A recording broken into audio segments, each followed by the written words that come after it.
am risky business. I am the cold-blooded sausage maker. As you probably know, my favourite type of cars are lightweight, four-cylinder, turboed cars. Especially, like, if I had it my way, if money was no object, I'll definitely own a tarmac spec World Rally car. But I can't afford one. But that doesn't mean I can't build stuff as near as damn it, you know. And this is kind of what I'm doing with the MX5. It's going to be not mega power, but super responsive, super light, cage, buckets, blah blah blah, and able to take a beating. The one thing that I've not mentioned so far, and I was contemplating not running it, but then I'm thinking about it, it's me, of course I'll have to, is anti-lag. I need to run anti-lag. It's just too much fun not to. When it's actually fully effective working, the effect on how the car drives is unreal. So yeah, I'm going to do it. And really as well, the only things it damages or can potentially damage is the turbo, which I never run expensive turbos, so not a big cost. The exhaust manifold, I'm running ported stock ones, so again, not a cost. And exhaust valves sometimes, and again, I'm running stock ones, so not a big cost. I've got hundreds of the bloody things. And to be honest, in all my years of running anti-lag on other cars, I've never actually destroyed any of them. I've definitely worn some turbos, but not wrecked them. And I haven't done an exhaust valve or manifold as yet. So I'm not as worried as a lot of people are about anti-lag, for sure. The next question is, how am I going to do it? There's two basic ways.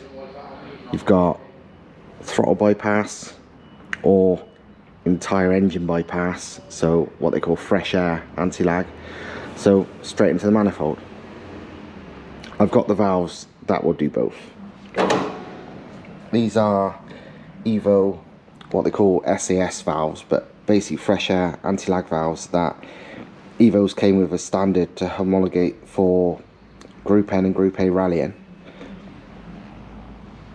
And those are Bosch idle speed control valves, which I know flow a lot. Not as much as like a dedicated anti-lag valve that some cars might run, but two of them runs a lot of air, so I would run two. Still undecided what to do though. In some respects, normal throttle bypass anti-lag, which is what I've ran on my Cosy, my Subaru and a few other things, is simplest, and I know it works. I'm really used to it. It's all good. Only issues you get with that is lack of engine braking, but that's not a problem. Although I won't have vacuum for servo assistance, I'm not going to run vacuum anyway. I'm going to run that pump instead, so not a problem. And you've got the very retarded ignition timing and fueling, so it does create a lot of heat in the manifold and the exhaust valves and well, and everything really. But in the engine there's still combustion going on in the engine to some extent. Fresh air anti-lag, because the air's going in pre-turbo on this, I would have it sort of probably into the link pipe just before the turbine wheel, or you know, just before the housing flange, something like that. Technically it doesn't need the timing and stuff retarded massively, so you don't lose engine braking the same, although I'd still want to run the vacuum pump because it's not exactly a, you know, foolproof.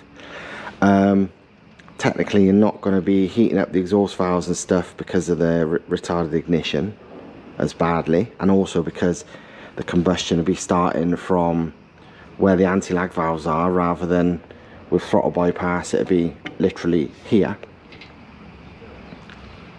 And yeah, to a lot of extents it's a bit more refined. Problem is, and I don't know for sure, I'd need to speak to people, but pretty much all fresh air setups I've seen also has some throttle bypass. It seems like you know, I don't know for sure. I'd need to speak to some rally types to be sure, but always, in my experience of it so far, pretty much all of them I know have at least some throttle bypass as well. It's like it just, I don't know if it helps it start or if it's just to give it a hand or what, but it seems they end up running both. And if that's the case, I can't be bothered. I just run throttle bypass because I know it anyway. I've got the equipment to do both, but you know, I'm trying to keep it simple.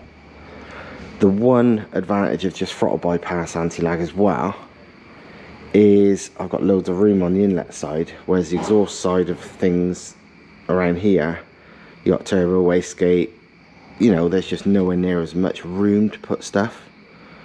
So to some extent, I'd kind of like to run the valves just because I could, you know, mount them wherever. I mean, the Volvos even come with these little brackets, so I could do a real neat job of putting them somewhere so it'd look fairly factory. And I want it to be effective, so while you can run just the one and you'll have all the pops and bangs and flames, you'll tell people it's anti-lag. It's not really anti-lag, is it? I want boost off throttle. I want to see positive boost off throttle,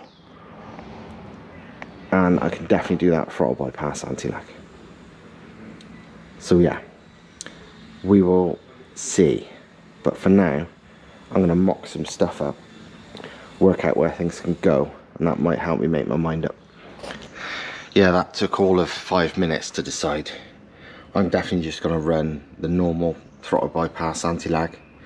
I can mount them quite neatly somewhere like that or wherever, whereas on this side, well, I'm struggling to find a good position for the wastegate to go, never mind another one, well, probably two wastegate style valves and associated piping. Bit smaller, but regardless. Whereas these are way easier. These little Volvo mounts, which actually say Volvo on, are great as well. I thought I had lots of them. I've definitely had lots of them. I must have thrown some away because I can't find them. I reckon I've probably got at least one more somewhere. If not, I'll have to try and buy one. But they'd be ideal for mounting the valves, and the rest would be easy. I know fresh air anti-lag is like the cool thing at the moment, even though most people had never heard of it until Turbo Smart brought out their version of it. Even though like fresh air anti-lag existed before normal anti-lag, before, you know, so people think it's newer, but it's not. It's actually the older style, but it's kind of more advanced, kind of, sort of. Technically, at least, it's better. Reality is, yeah, there's complications. Either way, I'm not going to run it. I'm going to run good old throttle bypass anti-lag because it works, and that's all that matters. Also, it tends to sound fucking savage, as well as the Motec ECU and the anti-lag and everything else on the car, really. Another thing in my attempt to make it my low rent WRC car is this, which I've had for a while, but I haven't shown you because, well, weren't really appropriate, but it kind of fits in with this part of the story, so I may as well show you now. This will be the rear section of the exhaust, because, well, World Rally cars usually have, well, and rallycross cars, they have by the rules a race cat as their part of the exhaust, and they tend to have it just at the basically the tailpipe because it's the least restrictive then. And I managed to get hold of this from Australia, of all places.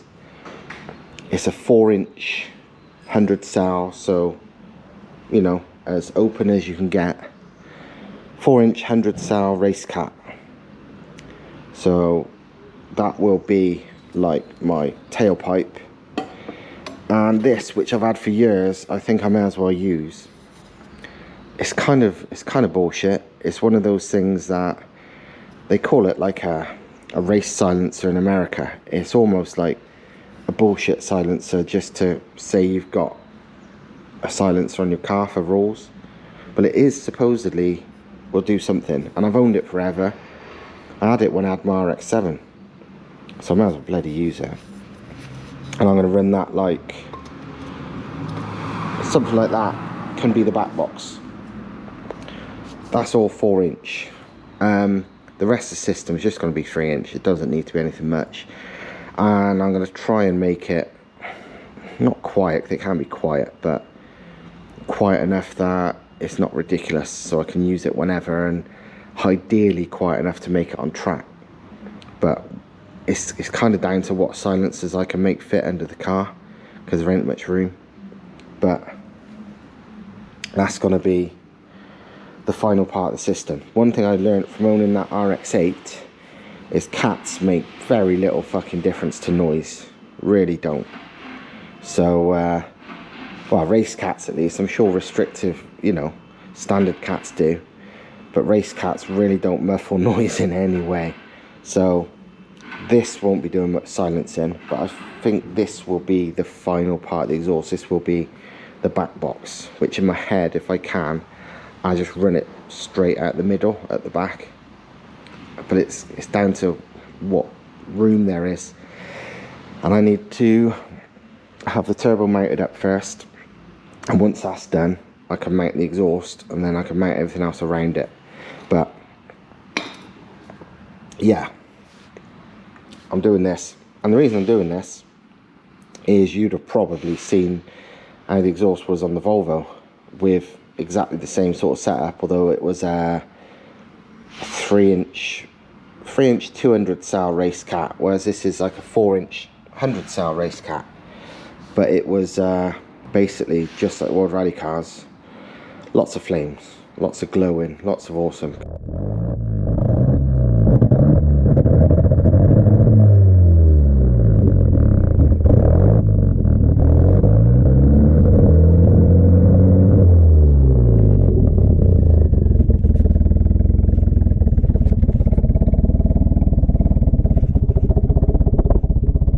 I'm not doing it for emissions reasons. I am literally doing it for fun, because the car's on it's an 89. It's about as early as you get with MX5s, so it doesn't need a cat. But it's having one anyway. Well, I'm glad I checked now. I need a smaller alternator. Turns out the standard Volvo one is so fucking gigantic, I don't think it's gonna fit. Pretty sure it won't fit. I'll have a fiddle, but it's not looking promising for me first plonking it in place. Right, after cutting off the little bracket down there, well, technically it will just about fit if I pull it on the underside, and it would need a custom tensioner, a small one, and a custom belt. It's that close to the chassis rail, it would just hit when the engine moves about a bit. This might have solid mounts, but there's solid and there's solid. So yeah, I'm gonna better find a smaller alternator. Another thing I want to sort on this car is a rear brace from one side of the rear subframe to the next. All later, and what I mean by later is not just really early ones like this, MX5s have mounting points like there and there to mount a brace either side. Well, the brace comes as standard on almost all of them. This hasn't, and it did come with some kind of aftermarket thing. It was crap, really. It went between there and there. Trouble with that is that's an eccentric, is that what they call it? Eccentric bolt. Basically one of the, how you adjust the camber and toe. So I'd really rather not use that point, but I would like to have something from one side to the next, because, well, it kind of looks like somewhere where it would flex. Exactly what I'm gonna do though I don't actually know. Like I said, I'd rather not use mounts that go to there. The mounts like on all later ones don't exist on this subframe. This is like an early car, like 89 or whatever. So what I do, I'm not sure. There's those bolts either side. I could maybe use them. I don't think anything comes with something for that. And although it won't be as good as something literally at the lower mounting bolt position, because obviously there's a lot more leverage there, anything's better than nothing. So I might run something from those bolts to those bolts. Exactly what, I don't know. I don't recall seeing any aftermarket thing that you can buy it uses them. They all use the lower one, which doesn't exist on this car. I will have to check, because I'd rather just buy something than make something, because it's easier. So it's like, you know, I ain't gonna reinvent the fucking wheel for nothing. So if I can figure out a way to do that, I will. But yeah, we will see. I mean, these bolts these holes are just there. I don't know what they're for or did. I don't recall anything ever fitting to them, not since I've had the car. But they would be probably my best bet. It's another day and more progress on the MX5 in the form of shit arriving. First up, super lightweight lithium battery. It's about 2 kilos, which, yeah, weight saving is good, and it's tiny, so space saving is good. But honestly, the real reason I got it was because it's basically the same, different brand, but I'm pretty sure it's the same bloody thing. The same as the one in the Corolla. And that thing, as well as starting the car super easy and super fast, because it's got a hell of a lot of cranking amps, the most useful thing is it holds its charge so well, it's unbelievable. As you've probably seen in previous Corolla videos, where the car hadn't even been started for well over a year, maybe 2 years, I don't remember. But whatever it was, I pressed the thing to check what voltage it was, and it was still full voltage. I mean, this one's at 13.5 at the moment, and yeah, the Corolla was after sitting there for well over a year. So yeah, I'm sick of cars, you know, going to starting them and then the battery's died for whatever reason. But these things seem to hold the charge great, so worth the money when you combine it with the fact it's tiny and it weighs bugger all. This is a mounting bracket, so it'd be something along the lines of that. And I'll probably, well, it can go anywhere so small, but I'll probably put it in the boot. Loads of room there. So that's that bit done. Next thing is the link pipes have arrived.